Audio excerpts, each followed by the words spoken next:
Buenas tardes, país. Gracias por acompañarnos a trazar el rumbo de la patria.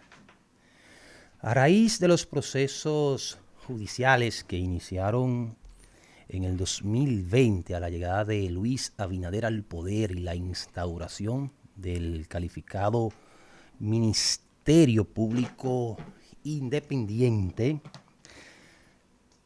advertimos a través del Tribunal de la Tarde, de Tiempo de Orientación, del programa de mi hermano Domingo Bautista, Domingo Latinos, la expresión de Cotuí, a través de nuestro periódico, que el Ministerio Público estaba generando con el espectáculo judicial, con el marketing, con aquellas películas de Netflix bien escritas y producidas que constituyeron aquellos apresamientos y filtraciones de expediente, estaban generando una peligrosa expectativa en la sociedad dominicana que no iban a poder satisfacer, que iba a afectar la credibilidad del sistema judicial por completo y iban a frustrar a la sociedad. 5 años después, ninguno de esos casos políticos judiciales han llenado las expectativas de los y las ciudadanas en este país. ¿Y cuál es la actitud de la gente? Que no confía en el Ministerio Público, que no confía en el sistema judicial. En aquella oportunidad señalábamos que el Ministerio Público filtraba expediente y exponía los casos públicamente y maltrataba y vulneraba derechos de aquellos imputados como una manera de justificar y poder argumentar las peticiones de medidas de coerción consistentes en su mayoría en prisión preventiva en la cárcel de Najayo, toda vez que lograban la subjetividad en la sociedad.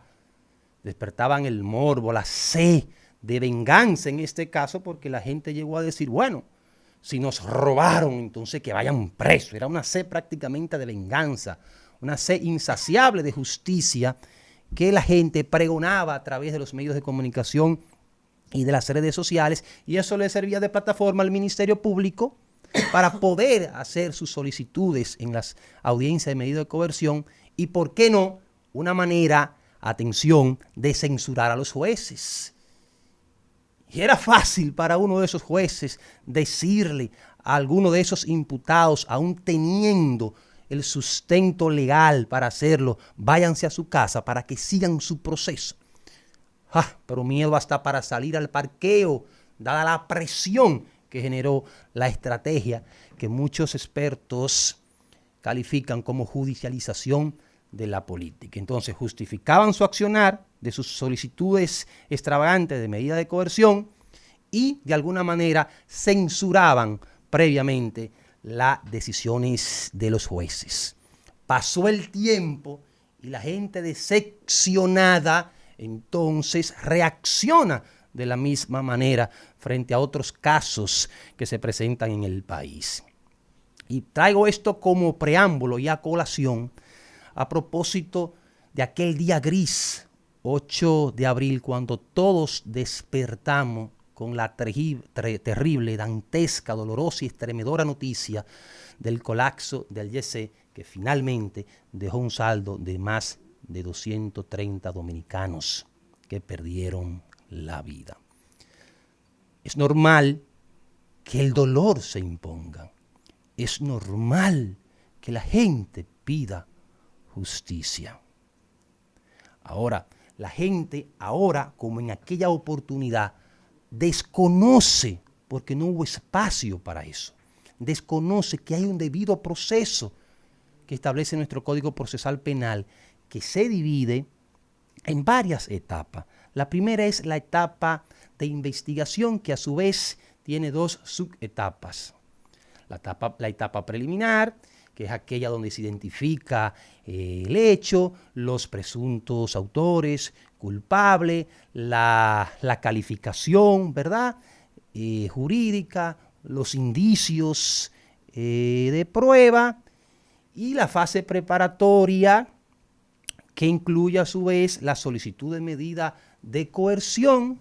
Por eso don Antonio Espaillá y su hermana Maribel pues son solicitados por el Ministerio Público, lo interrogan, entienden que deben de dejarlo detenido y en un plazo de 48 horas deben de llevarlo ante un juez para que éste decida, conforme a la solicitud del Ministerio Público y los argumentos de la defensa, cuál será la medida de coerción que van a decidir en contra de Antonio Espaillá y Maribel. Pero luego de ese proceso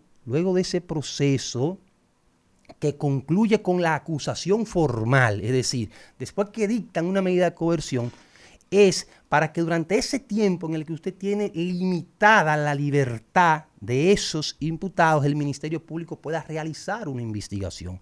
Una investigación que en este caso ya está bastante avanzada por la naturaleza y la característica del hecho. Pero el Ministerio Público necesita de ese tiempo prudente y conforme a ese tiempo el juez de crimen va a dictar una medida de coerción que entendemos nosotros que debe ser consistente en impedimento de salida del país, la instalación de un grillete a los imputados para tener, ¿verdad?, control de sus movimientos, alguna sanción económica previa, y en caso extremo habrá de dictársele entonces una medida preventiva de libertad consistente en prisión domiciliaria.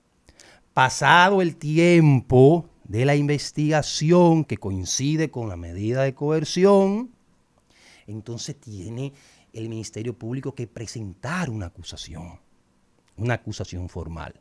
Presentada esta acusación formal, entonces viene el juicio previo, el juicio preliminar, en el que se debaten los méritos, se analizan los méritos de las pruebas, se conocen los testimonios, los testigos, y el juez entonces determina cuáles pruebas irán a la jurisdicción del juicio oral, público y contradictorio, donde se hacen los debates, y luego entonces que se presentan las conclusiones de las partes, los jueces, en este caso 3, dictan una sentencia.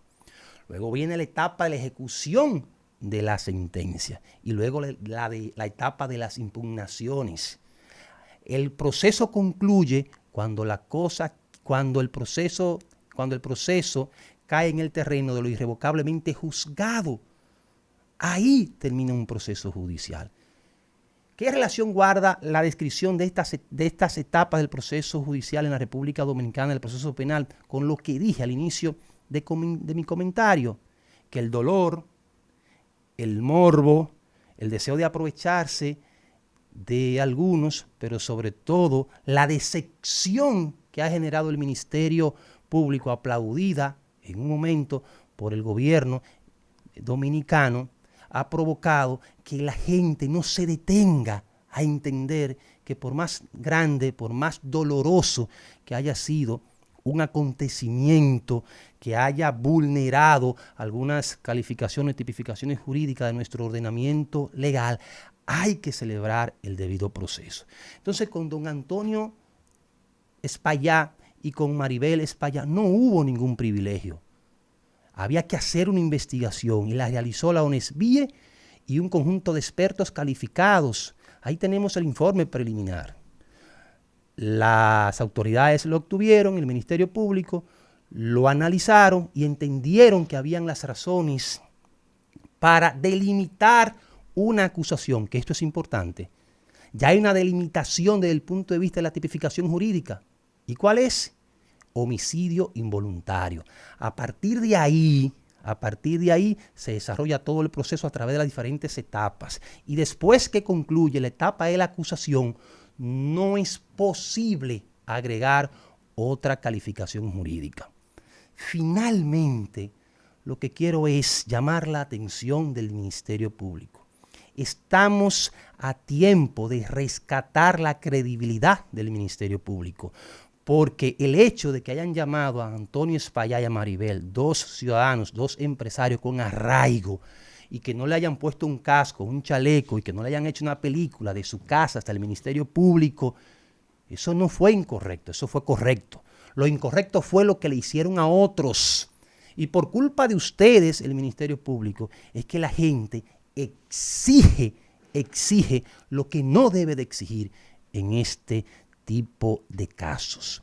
De manera que estamos a tiempo de iniciar con un proceso de depuración del accionar del Ministerio Público para intentar rescatar la confianza que ustedes mismos tiraron a la basura con ese comportamiento, con ese espectáculo, con ese marketing judicial.